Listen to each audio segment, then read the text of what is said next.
Eu quero começar a minha fala hoje dizendo que, primeiro, eu estou com muita dor. Eu estou com uma dor aguda na coluna. Estou sentindo dor agora. Acordei com dor, mas eu resolvi que seria importante estar com vocês hoje. Importante porque hoje é ceia. Importante porque nesta quinta-feira agora eu vou passar por mais uma cirurgia, será a terceira, e eu não sei o tempo de convalescência, o tempo de recuperação desta cirurgia. Então eu queria estar aqui com vocês hoje, de qualquer maneira.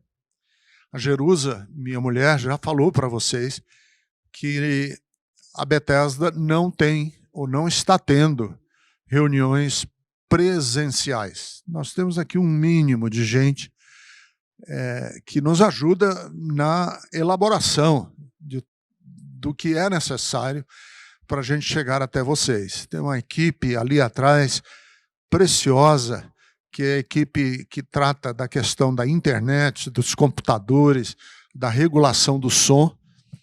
Nós temos a turma do louvor, temos a equipe de Libras, e eu estou aqui com a minha intérprete do lado, fazendo a minha voz chegar aos surdos, aos que não têm condições de me ouvirem fisicamente, ouvem através do gesto, porque Libras é uma língua, e ela está me interpretando para poder chegar até você. A Bethesda não tem reuniões presenciais, e ontem me perguntaram por quê. Uma pessoa me perguntou por que nós não temos reuniões presenciais. E eu quero dizer para vocês que nós não temos reuniões presenciais por vários motivos. O primeiro motivo é que nós precisamos ser coerentes com o nosso discurso. Há anos a gente prega, há anos a gente fala sobre uma espécie, um tipo de compreensão do que Deus é para nós, como nós compreendemos a nossa relação com Deus. Ora, se o nosso discurso há anos vem numa caminhada, vem numa direção, nós precisamos fazer com que esse discurso, agora, numa época trágica como essa, tenha relevância, seja verdadeiro. A segunda razão pela qual a Bethesda não tem reuniões presenciais é porque nós temos um compromisso com a vida. Nós não vamos arriscar a vida das pessoas com a possibilidade delas se contaminarem aqui na Bethesda. Alguém já usou até o argumento assim: não, a Bethesda não tem reuniões presenciais, mas o pessoal está indo para a praia, vai para parque, vai para shopping, faz churrasquinho na laje, mas não vem na Bethesda. Sim, se você quer, se você opta de correr risco de fazer uma roleta russa, sabe o que é roleta russa? É pegar o tambor de um revólver, que cabem 5, 6 balas, colocar uma bala, girar e testar a sorte. Se você quer fazer roleta russa com o vírus, você, claro, tem essa opção, mas não vai fazer na Bethesda. Porque a Bethesda ama as pessoas, ama você e ama as pessoas que você poderia contaminar aqui. E a terceira e última razão por que a Bethesda não vai ter reuniões presenciais enquanto estivermos com esses níveis elevadíssimos de pessoas morrendo, com os hospitais em colapso, com as emergências recusando pessoas, com as ambulâncias sendo usadas como UTIs, com ambulâncias andando de um lado para o outro, para ganhar tempo até encontrar um leito para uma pessoa ter como respirar. A razão pela qual nós não temos reuniões presenciais é porque nós queremos ser compassivos com aqueles que passam por momentos difíceis. Como nós vamos fazer uma festa, ter uma celebração aqui, cantar de mãos para cima, sabendo que tem gente em condições dificílimas no Brasil afora. O nosso culto seria um culto de lamento. Se nos reuníssemos presencialmente, nós não teríamos condições de celebrar. Nós teríamos a obrigação ética, moral, cristã, de fazer um culto para nos ajoelharmos e chorar com aqueles que choram, porque esse é o mandamento bíblico. Então, a nossa reunião agora não é presencial. Claro, isso tem um risco imenso. A Bethesda, ao fazer isso, corre o risco, inclusive, de se inviabilizar financeiramente. Nós vimos correndo esse risco ao longo de 2020 e agora 2021. Como correm o risco os restaurantes, os salões de beleza, como correm o risco os taxistas. Estamos correndo o risco de a Bethesda não mais existir. Porque, claro, nós precisamos sobreviver financeiramente. Eu preciso sobreviver. A minha mulher precisa sobreviver. Os pastores da Bethesda, pastor Eliel e a Gi, que é a sua esposa, que cuida do Ministério Infantil da Bethesda, o pastor Joel, o pastor Mário, a pastora Thelma, as pessoas que fazem parte da equipe da Igreja Bethesda, a pastora Fátima, o pastor Fernando, essas pessoas que dependem, os nossos funcionários, os nossos ajudadores. Então a Bethesda teria que depender, e depende, da fidelidade de pessoas que amam esse ministério e acreditam nele.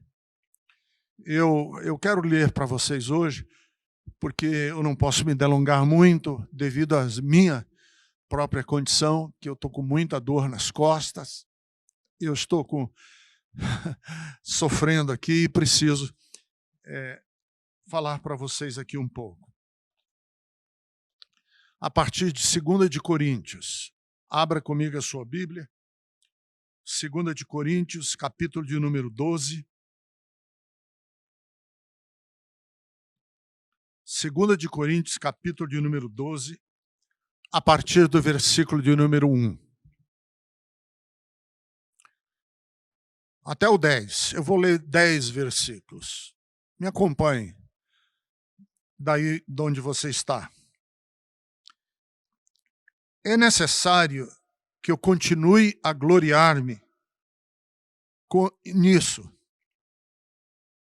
Ainda que eu não ganhe nada com isso, passarei as visões e as revelações do Senhor. Conheço um homem em Cristo que há 14 anos foi arrebatado ao terceiro céu. Se foi no corpo ou fora do corpo, não sei, Deus sabe. Eu sei que esse homem, se no corpo ou fora do corpo, não sei, Deus o sabe, foi arrebatado ao paraíso e ouviu coisas indizíveis, coisas que o homem não é permitido falar. Nesse homem me gloriarei, mas não em mim mesmo, a não ser em minhas fraquezas. Mesmo que eu preferisse gloriar-me, não seria insensato, porque estaria falando a verdade. Evito fazer isso, para que ninguém pense a meu respeito mais do que em mim vê ou de mim ouve. Para impedir que eu me exaltasse por causa da grandeza dessas revelações, foi-me dado um espinho na carne, um mensageiro de Satanás, para me atormentar. 3 vezes roguei ao Senhor que o tirasse de mim. Mas ele disse: minha graça é suficiente para você, pois o meu poder se aperfeiçoa na fraqueza. Portanto, eu me gloriarei ainda mais alegremente em minhas fraquezas, para que o poder de Cristo repouse em mim. Por isso, por amor de Cristo, regozijo nas fraquezas, nos insultos, nas necessidades, nas perseguições, nas angústias, pois quando sou fraco, é que sou forte.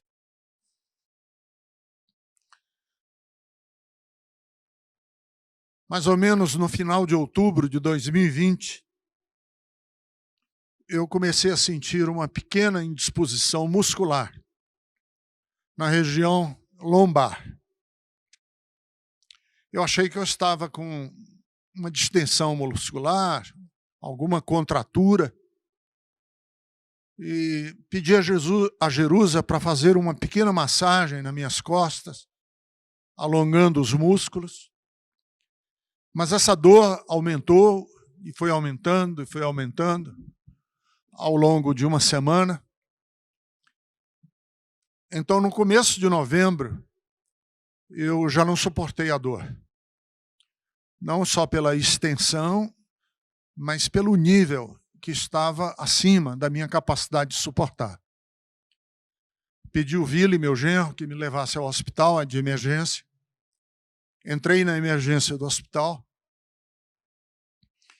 Eles fizeram os exames,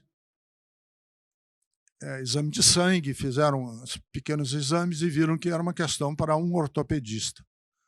O ortopedista de plantão veio e disse: eu vou receitar uma dose de morfina. Me deram uma dose de morfina na veia, esperaram uns 40 minutos, 1 hora, 2 horas, me perguntaram se eu estava melhor e eu não estava. Recebi a segunda dose. Enfim, naquela madrugada, depois de 2 ou 3 doses de morfina, eu fui internado, eu fui hospitalizado. De lá para cá, eu já passei por 6 infiltrações e bloqueios com corticoide e anestesia no local. Já passei por outros procedimentos de intervenção nervosa por ação endovenosa, 3 intervenções desse nível. Fui operado uma primeira vez, a cirurgia não foi bem sucedida. Fui operado uma segunda vez, a cirurgia foi muito bem sucedida. Passei alguns dias sem dor, mas, como disse o meu médico, excelente cirurgião, Dr. Carlos Tucci Neto, o raio, às vezes, pode cair 2 vezes ou 3 vezes no mesmo lugar. E caiu no meu. A coluna criou novamente uma hérnia. Eu estou sendo medicado com remédios fortíssimos. Estou aqui com um adesivo de fentanila que passa esse remédio, que é 100 vezes mais forte do que a morfina, passa por ação epidérmica. É um adesivo que fica aqui nas minhas costas. E eu vou dormir todas as noites com um gemido, porque o nível da dor ali aumenta ao longo do dia. Chega de noite, eu já não suporto mais. E todas as noites eu vou dormir chorando, e a Jerusa coloca a mão nas minhas costas, ora, fica pedindo a Deus por mim. E nesse sofrimento, eu tomo um remédio para dormir, e nesse sofrimento, enquanto ela coloca a mão e a quentura da mão dela nas minhas costas me acalma, me acalma, me acalma, e eu consigo dormir. Por que eu estou relatando para vocês esse momento tremendo de dor? Primeiro é que eu quero falar para vocês sem nenhum discurso triunfalista, ufanista da vida. Por que eu não quero um discurso ufanista e triunfalista da vida? Porque a realidade não só da minha dor e da minha situação e do meu sofrimento, mas a realidade que rodeia milhares de brasileiros todos os dias. Na verdade, numa semana, mais de 10 mil pessoas mortas devido a uma só enfermidade. 10 mil pessoas são 10 mil pais, mães. Quer dizer, são 10 mil pessoas que têm pais, mães, tios, tias, primos, primas, filhos, filhas, irmãos, irmãs. Portanto, são centenas de milhares de brasileiros que choram. E eu não quero falar a essas pessoas de cima de uma torre de marfim. Eu não quero falar para as pessoas a partir de teorias ou de hipóteses ou de criações teológicas dentro de um gabinete com ar-condicionado. Eu não quero falar para você que está dolorido e dolorida, sofrendo, angustiado, triste, como se eu fosse blindado, como se eu estivesse com uma carapuça, com uma capa ao redor do meu corpo que me isentasse, me protegesse, que me blindasse, ou que criasse em mim um corpo fechado, porque não existem corpos fechados. Paulo escreveu para nós na segunda carta de Coríntios, no capítulo de número 12, que ele teve uma experiência sublime com Deus, arrebatadora, uma experiência singular, dessas que talvez um homem ou uma mulher só tenha uma vez na vida. E ele diz que, devido a esta experiência, ele podia ter criado nele, gerado em si, uma espécie de vaidade espiritual.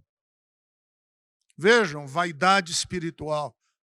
Um pecado tão próximo daqueles que lidam com religião, de líderes religiosos. Paulo está aqui, então, falando que devido a essa situação, ele não queria usar da história de vida dele, de tudo aquilo que ele era e de tudo aquilo que ele falou, para se comparar aos crentes de Corinto e dizer: eu sou melhor do que vocês. Não, eu não vou fazer isso, eu não vou usar do meu currículo, da minha história, das palavras que escrevi, das cartas que vão virar livro da Bíblia, para dizer a você, homem e mulher, que eu sou melhor do que você, porque eu tenho um espinho na carne. Eu tenho uma dor. E se a gente fizer uma leitura bem equilibrada do texto, possivelmente essa dor está com Paulo nos 14 anos desde que ele teve aquela experiência. 14 anos de sofrimento, 14 anos de angústia, 14 anos de dificuldade para dormir, 14 anos de se locomover. O que era esse espinho na carne? Óbvio que é um espinho que dói. É algo que está machucando, que está torturando, que está tirando a qualidade de vida. Quantas vezes essa última semana, sem qualidade de vida, eu fui da cama para uma rede. Eu sou cearense, armei uma rede no quarto para poder de alguma maneira, a rede aliviar, porque ela é flexível, aliviar um pouco a dor. Mas quando a rede não alivia, eu vou para a cama, fico de bruço, fico na posição fetal, administro minuto a minuto, tomando remédio, tomando analgésicos, pedindo a Jerusa para colocar a mão sobre a minha coluna. Assim foi Paulo. E assim são muitas e muitas pessoas que têm um espinho na carne, não às vezes físico, mas emocional. Uma dor que lhe acompanha, uma culpa que você não consegue nem com detergente, com água sanitária, espiritual, tirar essa culpa da sua alma. Você não consegue, você carrega essa culpa. A culpa é o espinho na carne, o remorso, a vontade de ir lá no passado e consertar aquilo que estava mal feito, ou que foi mal feito. Mas ninguém volta ao passado. E você carrega essa culpa. Esse é o seu espinho na carne. O espinho na carne para alguns talvez seja uma deficiência.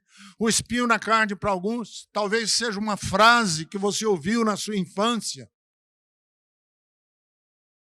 e que determinou uma baixa autoestima. E você tem essa baixa autoestima ainda hoje, já adulto, já adulta.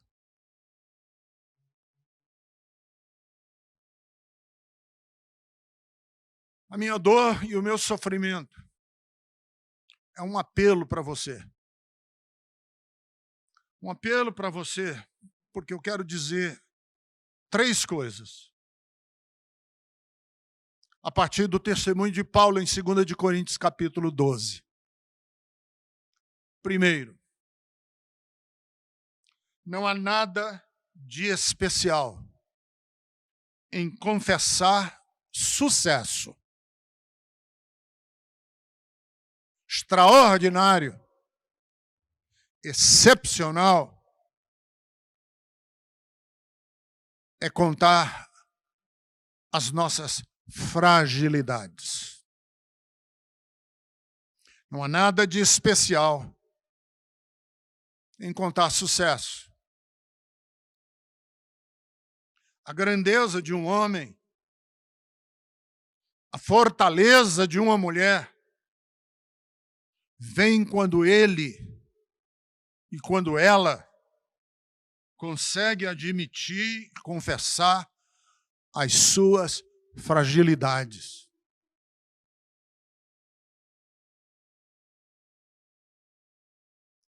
Não há nada de testemunho de sucesso, de conquista.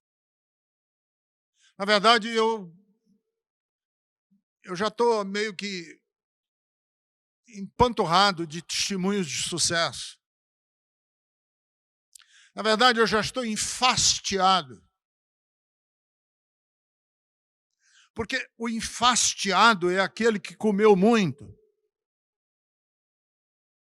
Você termina de ir numa churrascaria e come muita carne, e você vê o garçom passar com mais uma picanha, mas você já comeu tanto que o seu amigo diz assim, não quer mais um pedaço? E você diz, não, eu estou enfastiado. Pois bem, eu estou enfastiado de testemunhos de sucesso, de conquistas, de bênçãos recebidas, de livramentos, de salvamentos. Enfastiado. Eu quero agora ouvir a grandeza do testemunho de gente como Paulo, que confessa não uma conquista, mas confessa o seu espinho na carne, a sua fragilidade. Eu estou aqui hoje para falar para vocês e não lembrar a vocês as minhas conquistas, que são tão poucas, a minha grandeza. Eu estou aqui para contar para vocês que eu estou sofrendo. E quando a gente se senta na roda dos que sofrem, dos que choram, a gente produz na conversa compaixão. Quando a gente senta na roda dos conquistadores e dos triunfantes, a gente corre o risco de produzir soberba, empáfia, vaidade espiritual. Onde nasce a compaixão? A compaixão, e a palavra compaixão é uma palavra composta de com e de paixão, e paixão significa sofrimento. Compaixão é a conversa de pessoas que estão admitindo o seu sofrimento e que partilham entre si esse sofrimento. E ao partilharem entre si esse sentimento, da dor e do sofrimento, geram entre si uma humanidade bonita, humilde. Porque a humildade é, sim, traço dos compassivos. A humildade é irmã da compaixão, filha dos compassivos e das compassivas. E o sofrimento e a dor é pai e mãe da esperança. Por que que o sofrimento e a dor geram o sentimento de esperança? Porque toda a esperança nasce da angústia. Só os angustiados têm força de dizer não ao que está acontecendo agora. E de dizer, vai acontecer algo diferente e eu vou lutar por isso. Isso é esperança. Fernando Pessoa, grande poeta, o maior, na minha opinião, da língua portuguesa, escreveu o poema da linha reta. O poema da linha reta é um desabafo de um homem que está enfastiado de campeões, de triunfantes. Fernando Pessoa diz assim: nunca conheci ninguém que tivesse levado porrada. Todos os meus conhecidos têm sido campeões em tudo. E eu?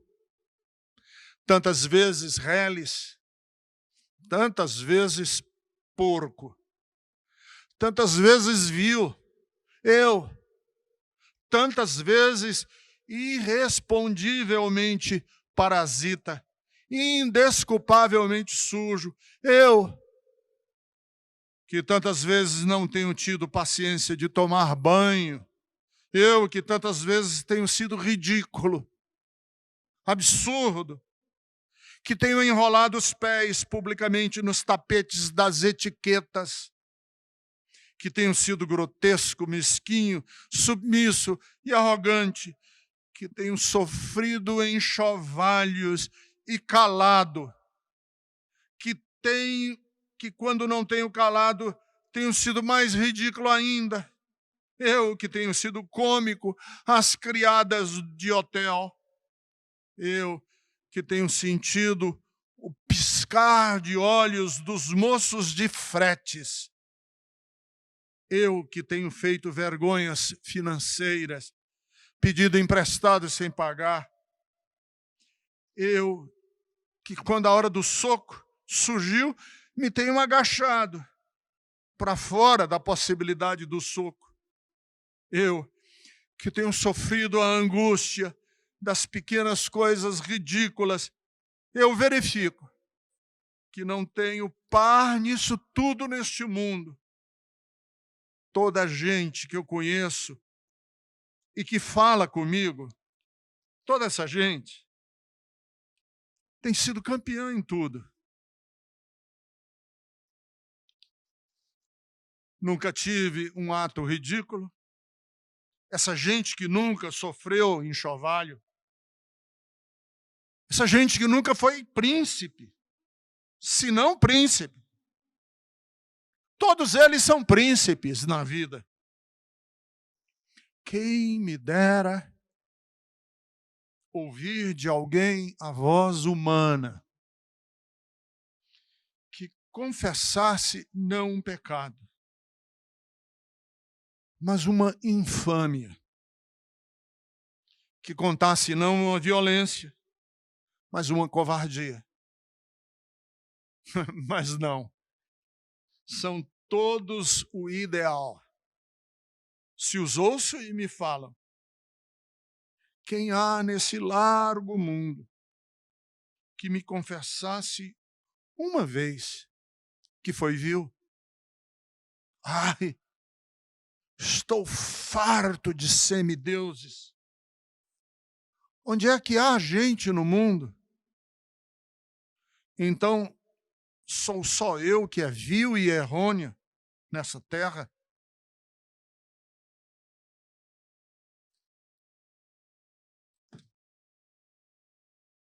Estou com dor. Vim aqui na Bethesda hoje, fazendo um esforço sobre-humano para dizer para você que o pastor de vocês, o seu pastor, é quebradiço e mortal, assim como foi Paulo e assim como foi Jesus de Nazaré. Como são os seus pais, como são os seus filhos, como é a vida. A vida é cristal, quebradiço. Às vezes não arranha, porque o cristal tem a dureza de não arranhar. Mas uma pancadinha trinca. Portanto, deixa eu falar que compaixão é aceitar o sofrimento. Essa é a segunda coisa que eu quero dizer. Não dissimule, olhe diante da vida, aceite o sofrimento. Há um negacionismo no Brasil hoje, que não é o negacionismo, de dizer que o vírus não existe. É o negacionismo de dizer que ele não vai nos alcançar.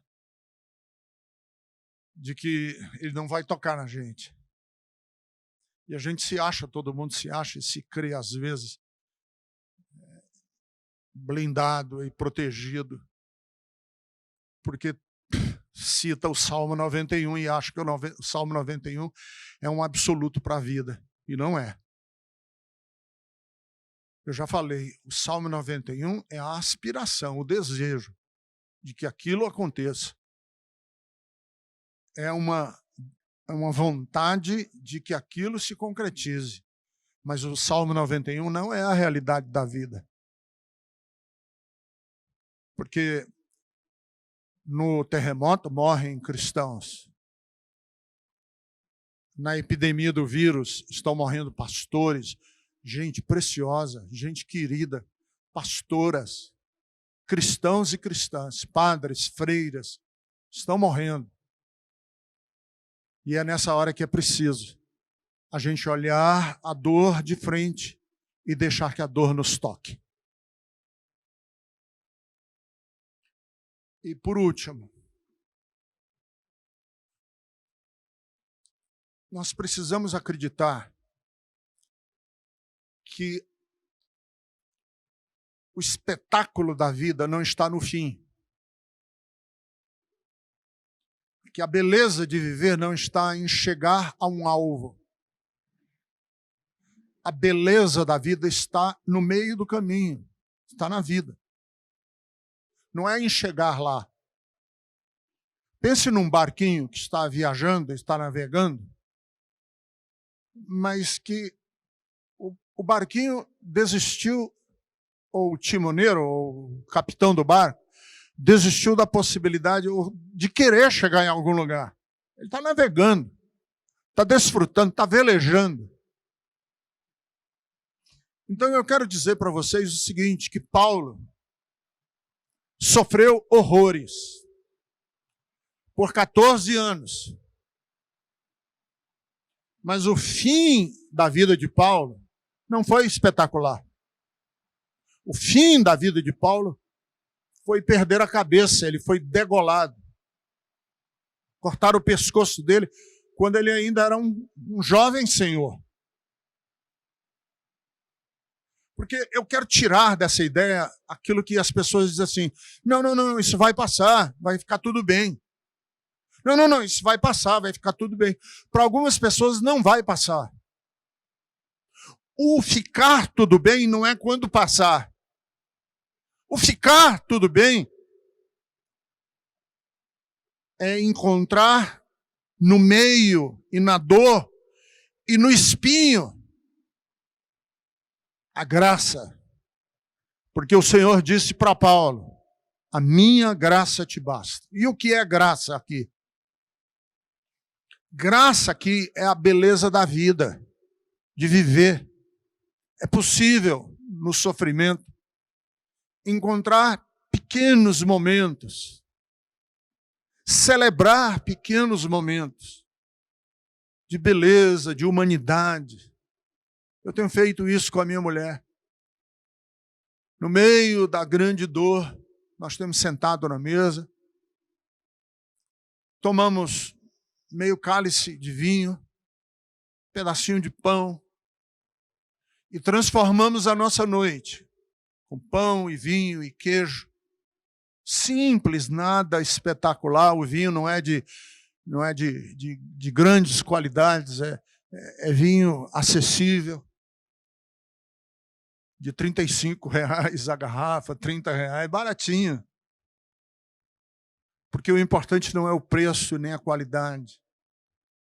É transformarmos aquele momento num momento eucarístico, num momento celebrativo da vida, porque foi isso que Jesus fez. E que hoje nós fizemos com o pão e com o vinho. Celebrarmos a vida. E eu quero que você que está sofrendo, você que está no meio da angústia, você que está administrando como uma fisioterapeuta, a habilidade de respirar de volta, você que está com um tubo de oxigênio, você que tem um parente, uma parente em busca de um tubo de oxigênio, você, brasileiro e brasileira, que é parte dessa tragédia que nos aconteceu. É possível encontrarmos a beleza e a vitória de Deus no meio do sofrimento. Acredite, porque eu estou encontrando. E essa é a minha realidade. Que Deus abençoe você. Deixa eu orar pela sua vida. Querido Deus e Pai, em nome de Jesus, Tu és Espírito, e eu sei que Tu estás em todos os lugares, através do Teu Espírito. Tu estás nos ambientes do amor, porque onde estiverem 2 ou 3 reunidos em torno do que o nome de Jesus representa, Tu estás lá no meio deles. Eu sei que Tu estás presente nos atos de compaixão, nas reuniões compassivas dos frágeis, dos fracos, dos quebradiços. E eu quero te pedir hoje, pela graça de Deus, que a Tua presença se manifeste, mostrando lampejos da Tua graça. Sê comigo durante essa semana até quinta-feira. Me dá paciência, me dá graça de suportar essa dor, não apenas suportá-la, mas de encontrar durante essa dor os momentos mais bonitos que a vida puder me dar. É assim que eu te peço, para a glória e honra do nome de Jesus. Amém.